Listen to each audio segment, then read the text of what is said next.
নমস্কার, আমি মিলন স্যার। পাল একাডেমি সেন্টারে তোমাদের সকলকে জানাই স্বাগত। আজকে ক্লাস 9 এর অঙ্ক বইয়ের যদি তোমরা কোষে দেখি 5.4 এই অধ্যায়টি বার করো, তাহলে এই অধ্যায়ে অ্যাকচুয়ালি তোমাদের করতে বলেছে তুলনামূলক পদ্ধতিতে সমাধান। ওকে, আজকের এই ক্লাসটিতে তোমাদের 5 দাগের 5 নাম্বার যে অঙ্কটি আছে এই অঙ্কটি নিয়ে আমি সম্পূর্ণ বিস্তারিত আলোচনা করব। এর আগে তোমাদের আমি এই অধ্যায়ের 5 দাগের 1 থেকে শুরু করে 4টে অঙ্ক আমি আপলোড করে দিয়েছি। প্রত্যেকটি ক্লাস একটু দয়া করে তোমরা দেখবা। আর আজকের এই ক্লাসটি শুরু করার পূর্বে তোমাদের কাছে আমার ছোট্ট একটি রিকোয়েস্ট, যারা আমার চ্যানেলে নতুন দেখছো, এখনো পর্যন্ত চ্যানেলটিকে সাবস্ক্রাইব করোনি, তারা অবশ্যই চ্যানেলটিকে সাবস্ক্রাইব করে পাশে থাকা বেল আইকনটিকে একটু প্রেস করে রাখবা। আর যারা আমার ফেসবুক প্রোফাইল থেকে ক্লাসগুলি দেখছো, এখনো পর্যন্ত প্রোফাইলটিকে ফলো করোনি, তারা অবশ্যই প্রোফাইলটিকে ফলো করে একটু পাশে থাকবে। এবং সর্বশেষে যদি ক্লাসটি ভালো লাগে তাহলে অবশ্যই একটা লাইক করতে তোমরা কেউ ভুলবে না। ওকে, তাহলে চলো আর সময় নষ্ট করবো না, সরাসরি চলে আসি এবার 5 দাগের 5 নাম্বার অঙ্কটি। দেখো, তুলনামূলক পদ্ধতিতে সমাধান যেহেতু আমাদের করতে বলেছে, সেহেতু আমরা সরাসরি তোমাদের 5 নাম্বার অঙ্কটি যা আছে, যে মুডেই থাক না কেন সমীকরণটা, আমরা সরাসরি কি করব, ডট ডট দিয়ে, হ্যাঁ, প্রথমটাকে 1 নাম্বার দিব আর পরেরটাকে 2 নাম্বার দিব। ওকে, এটা আমি প্রত্যেকটি ক্লাসেই বলি, এটা হচ্ছে 1 নাম্বার, আর এটা ডট ডট দিয়ে আমরা দিয়ে দিলাম 2 নাম্বার। এটা নিয়ে আর কোনো সমস্যা নেই, যা দিয়েছে দিয়েছে, এটা আমাদের দেখার দরকার নেই। কারণ আমাদের যখন 1 নাম্বার সমীকরণ থেকে আমরা পাই এই কথাটি লিখে ক্যালকুলেশন করব, তখন হচ্ছে আমাদের দরকার পড়বে সমীকরণ। ওকে, তাহলে এইবার আমরা সরাসরি লিখি 1 নাম্বার যে সমীকরণটা আছে সেই সমীকরণটা একটু আমরা লিখবো। কি লিখবো, যে 1 নং সমীকরণ থেকে পাই।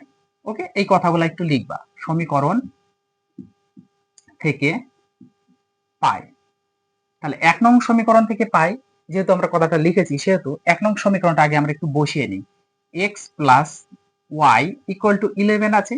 এখান থেকে তোমরা x অথবা y যে কোনো একটা মান বের করো, যে কোনো একটা মান। আমি এখানে x এর মান বের করি। ওকে, x ইকুয়াল টু 11 ছিল, থাকবে। আর এই y টা যদি ওইদিকে নিয়ে যাই প্লাস, তাহলে এদিকে হয়ে গেলে মাইনাস। ওকে, মানে প্লাস এর y এদিকে আসলে মাইনাস হয়ে যাবে। সমাধান তোমরা সকলেই জানো। এবার ডট ডট ডট দিয়ে এটা আমরা দিব 3 নং সমীকরণ। ওকে, এটা হচ্ছে 3 নং সমীকরণ। তার মানে 1 নাম্বার থেকে যেটা পাবো সেটা হচ্ছে 3 নাম্বার সমীকরণ। এবার আসি আমরা 2 নাম্বার সমীকরণ, সেম ভাবে লেখো যে 2 নং সমীকরণ থেকে পাই। ওকে, 2 নং সমীকরণ থেকে পাই, সমীকরণ থেকে পাই। এবার 2 নাম্বার সমীকরণটা আমরা একটু বসিয়ে নিই। কি আছে, y প্লাস 2 ইকুয়াল টু 1/8, তার সাথে গুণ হিসাবে আছে 10y প্লাস x। ওকে, 10y প্লাস x। দেখো, 1 উপরে আছে আর এটা গুণ হিসাবে আছে, মানে এই পদটা উপরে আছে আর 8 আছে নিচে। এবার 8 যদি নিচে থাকে তাহলে এখানে কিছু নাই, আমরা একটু 1 ধরে নিই। তাহলে 8 হচ্ছে এদিকে গুণ হচ্ছে আর 1 দিয়ে এদিকে গুণ হচ্ছে, তাই তো? তাহলে 8 দিয়ে যদি আমরা এদিকে গুণ করি তাহলে 8y প্লাস 8 দুগুণ 16 হচ্ছে, আর 1 এর সাথে যদি এটা গুণ করি তাই থাকবে 10y প্লাস x। ওকে, 10y প্লাস x, বোঝা গেল? এবার এই পদটাকে টোটাল আমরা যদি এইদিকে নিয়ে নিই, যে 10y plus x equal to 8y plus 16, মানে আমরা পজিশনটা চেঞ্জ করে দিলাম। এই হচ্ছে কথা।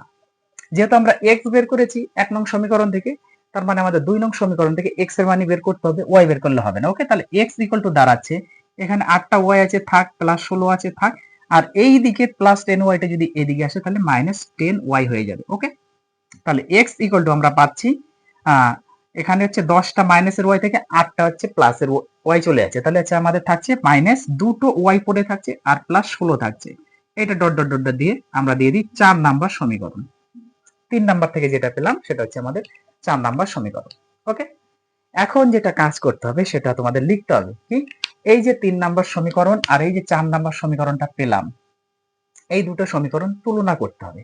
যেহেতু আমাদের তুলনামূলক পদ্ধতিতে বলেছে, তাহলে এইভাবে লিখবা তোমরা, যে 3 নং সমীকরণ এবং 4 নং সমীকরণ তুলনা করে পাই। ওকে, এতটুকু লিখবা, আমি কথাটা লিখছি না। তাহলে যখন লিখলা তার নিচের লাইনে আসবা, x এর মান কি আছে এটা বসিয়ে দাও। x এর মান আছে 11 মাইনাস y।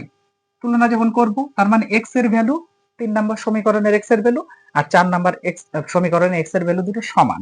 তাহলে এখানে মাইনাস 2y প্লাস 16, এইভাবে আছে না, দেখো -2y প্লাস হলো, দুটো সমীকরণ সমান করে দিলাম, যখন তুলনা করলাম এখন -y আর এই দিকের -2yটা যদি আনি তাহলে +y হয়ে যাচ্ছে, ইকুয়াল টু 16 আছে থাকবে, আর 11টা যদি এদিকে যায় তাহলে হচ্ছে -11 হয়ে যায়, তাই না? এটা 2। এবার প্লাসের দুটো ওয়াই থেকে একটা ওয়াই যদি চলে যায় তাহলে প্লাসের একটা ওয়াই থাকে সমান সমান 16 থেকে 11 চলে গেলে 5, তাহলে ওয়াই এর ভ্যালু হচ্ছে 5 আমরা পেয়ে গেছি। এখন আমাদের এক্স এর ভ্যালু বের করতে হবে। এক্স এর ভ্যালু বের করার জন্য 3 আর 4 যে কোনো একটা সমীকরণে এই ওয়াই এর মানটা পুট করো। ওকে, আমি এখানে 3 নাম্বারটা লিখছি, তোমরা 4 নাম্বার লিখলে 4 নাম্বার এইভাবে লিখবে যে 4 নং সমীকরণে ওয়াই এর মান বসিয়ে পাই। যারা 3 নাম্বার দিচ্ছ তারা লিখবা 3 নাম্বার সমীকরণে ওয়াই এর মান বসিয়ে পাই। তো 3 নাম্বার সমীকরণটা দাও, সোজা হবে। ওকে, তাহলে এখানে একটু লিখে দেবে যে 3 নং সমীকরণে y সমান সমান 5 বসিয়ে পাই। ওকে, বা y এর মান বসিয়ে পাই, একই জিনিস। y সমান সমান 5 বা y এর মান বসিয়ে পাই। এবার 3 নাম্বার সমীকরণটা কি আছে? x সমান সমান আছে 11 মাইনাস y, তাহলে x সমান সমান 11 থেকে 5 বিয়োগ হয়ে যাবে, তার মানে x সমান সমান 6, x সমান সমান 6। অতএব নির্ণয় সমাধান x equal to 6 and y equal to 5। এটাই হচ্ছে তোমাদের সমাধানের x আর y এর ভ্যালু। বোঝা গেল? তাহলে এই অঙ্কগুলো তোমরা একটু প্র্যাকটিস করো, আমি আবার আসবো পরবর্তী পার্ট নিয়ে। তাহলে আজকের মতো আমি এখানেই শেষ করছি।